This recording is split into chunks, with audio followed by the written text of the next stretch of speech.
Herkese merhaba, kanalıma hoş geldiniz. Bu bölüm Cadılar Bayramı'na özel. Siz dilerseniz günlük hayatınızda başka bir şeye de uyarlayabilirsiniz. Keyifli bir çalışma olacak. Kısaca malzemelerden ve yapacaklarımdan bahsedeyim sizlere. Yün iplerim var. Yün iplerle pompon yapacağım. Pompon makinesi kullanacağım. Daha önce pompon yapımının 3 farklı şekilde videosunu çekmiştim. Çatalla pompon yapımı, kartonla pompon yapımı ve pompon makinesiyle pompon yapımı. Ben bugün pompon makinesi kullanacağım. Sizler dilerseniz o videomu izleyerek çatal veya kartonla da pomponunuzu yapabilirsiniz. Plastik sallanan gözlerim var. Şu şekilde yakından göstereyim sizlere.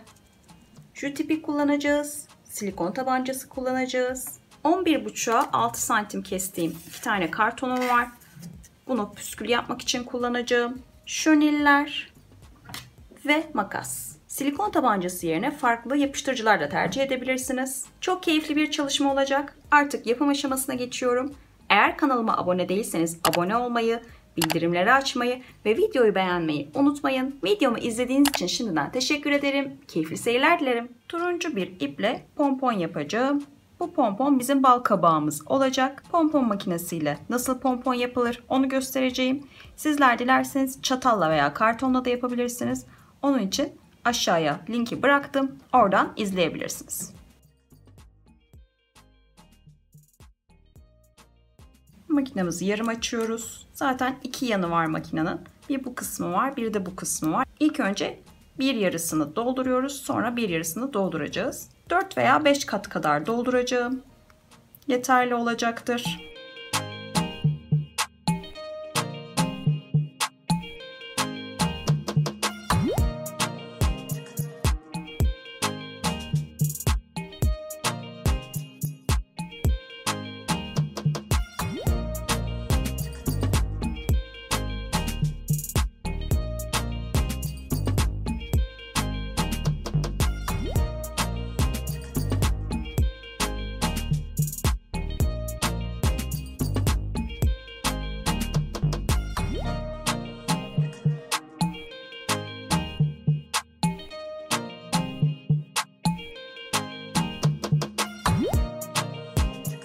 Dört kat sardım. 5. katı da saracağım. Dolgun bir pompon olsun istiyorum.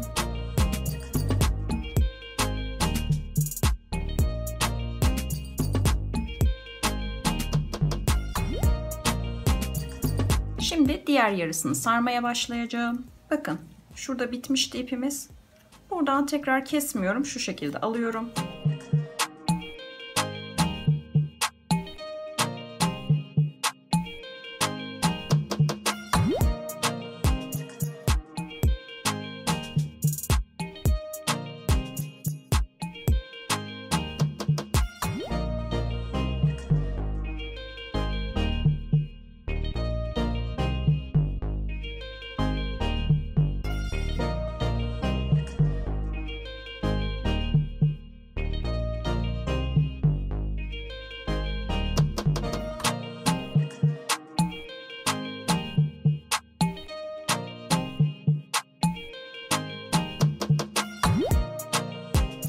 Evet, ikisini de sardık. Şimdi kesim aşamasına geçiyorum. Yani pomponumuzu yapma aşamasına geçiyorum. Yün parçaları etrafa yayılmaması için şöyle altına bir şey koyuyorum. Üzerinde keseceğim. Benim şöyle bir makasım var. Dikiş setimin içerisinden çıkmıştı. Kesim işlemini bununla yapıyorum. Şu orta kısımdan kesmeye başlıyorum.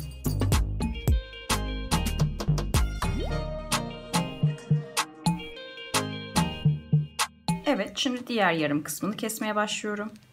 Yine şu ortadan yakalıyorum.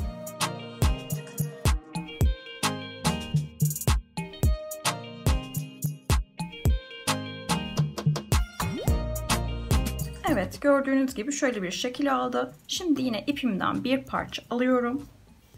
Şöyle şu ara kısmından geçiriyorum.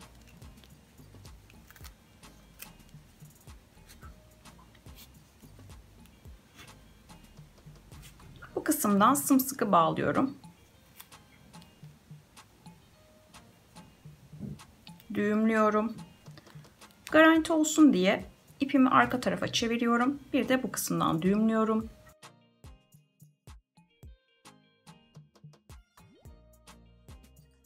Ve yan kollarını açıyorum. İkiye ayırıyorum. Uzun kalan kısımları makasla kesiyorum.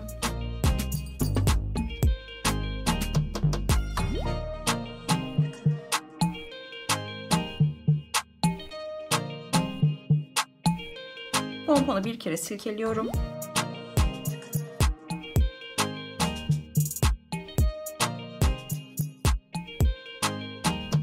Pomponumuz artık hazır durumda. Şimdi bal kabağına dönüştürüyoruz. Yeşil şönelimden bir parça kesiyorum.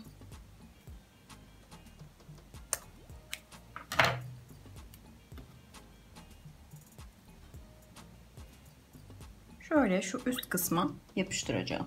Tam şu ortasına biraz silikon sıkıyorum. Şöneli oraya yerleştiriyorum. 2 tane gözümü şu kısma yapıştırıyorum. Yine biraz silikon sıkıyorum.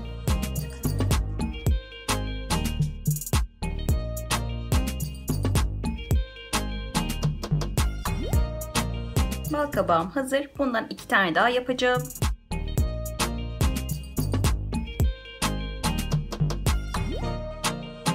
Şimdi koyu gri, siyaha yakın bir renkle örümcek yapacağım. Örümcek yaparken yine pompon makinesini kullanacağım.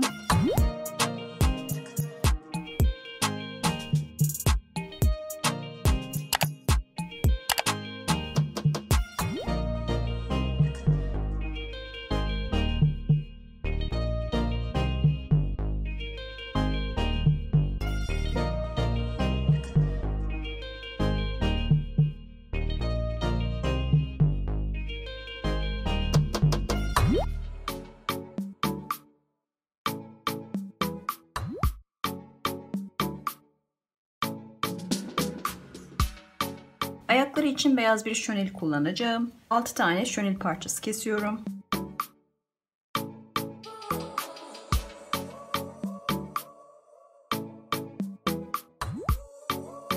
Burası alt kısmı. Ayaklarına yapıştırıyorum.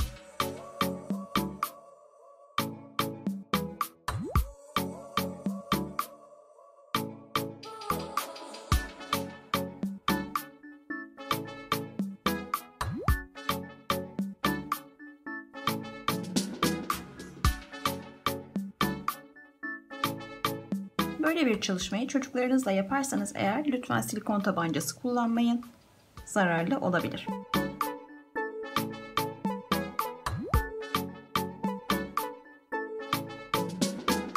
Ayaklarını yaptık. Şimdi buna da göz takalım. Sevimli bir örümcek olsun.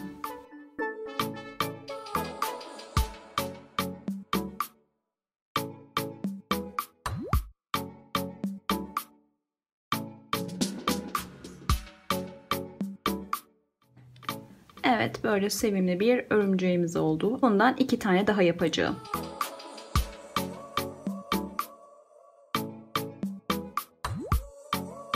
Üçüncü çalışmaya geçiyorum. Üçüncü çalışma bir püskül çalışması olacak ve bu püskül bir hayalet olacak. Bu püskülü de 11,5'a 6 santim 2 adet kartonla yapacağım. Daha önce püskül yapımı videosu çekmiştim ve o yaptığım püskülden küpeler yapmıştım. O videoyu da yukarıya ve aşağıya bırakacağım. Onu da izleyebilirsiniz.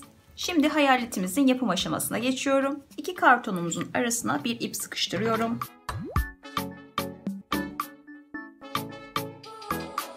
Ve ipimi sarmaya başlıyorum.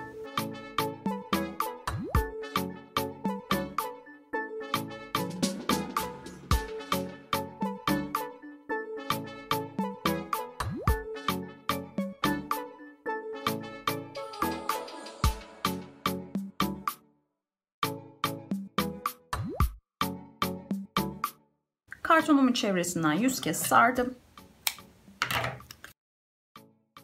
Şimdi şu ortada bıraktığımız ipi yukarıya doğru çekiyoruz.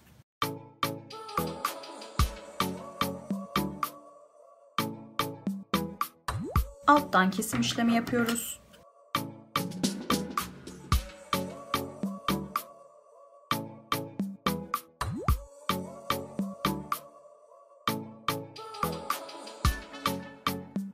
Ortadan bağladığımız ipi tam ortada olduğundan emin olup iyice sıkıyoruz.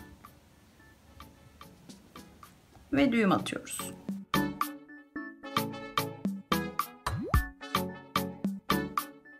Aşağıya doğru şu şekilde tarıyoruz. Tekrar beyaz ipimizden bir parça kesiyoruz.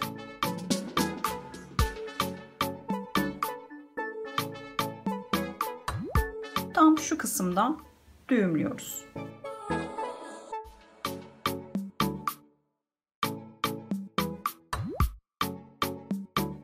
Ve alt kısmını temizliyoruz.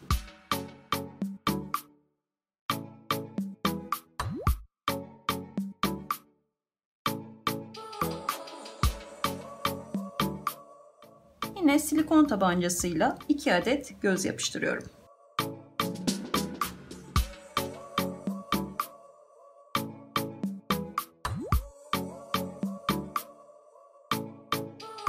Bundan 2 adet daha yapacağım ve çalışmamın son aşamasına geçeceğim.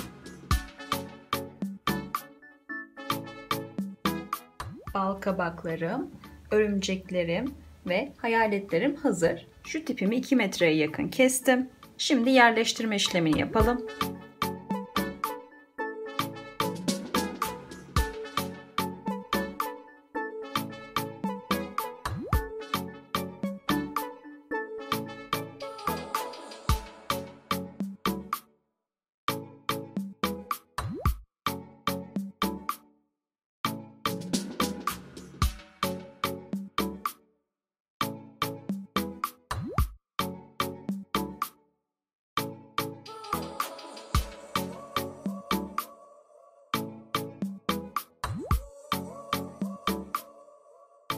Bu şekilde bu sıralamada yan yana dizeceğiz.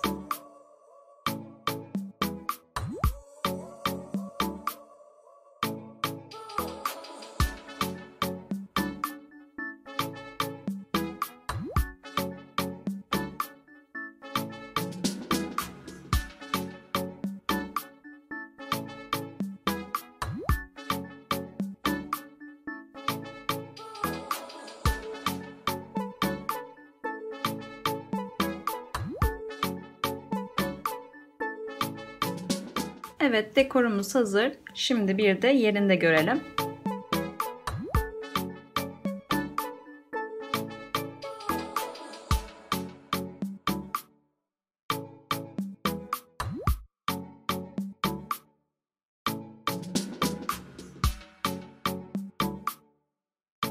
Şeker mi şaka mı diyerek bugün de bir videonun daha sonuna geldik. Eğer kanalıma abone değilseniz abone olmayı, bildirimleri açmayı ve videoyu beğenmeyi unutmayın. Videomu izlediğiniz için hepinize teşekkür ederim. Bir sonraki videoda görüşmek üzere. Hoşça kalın, sağlıkla, mutlulukla kalın.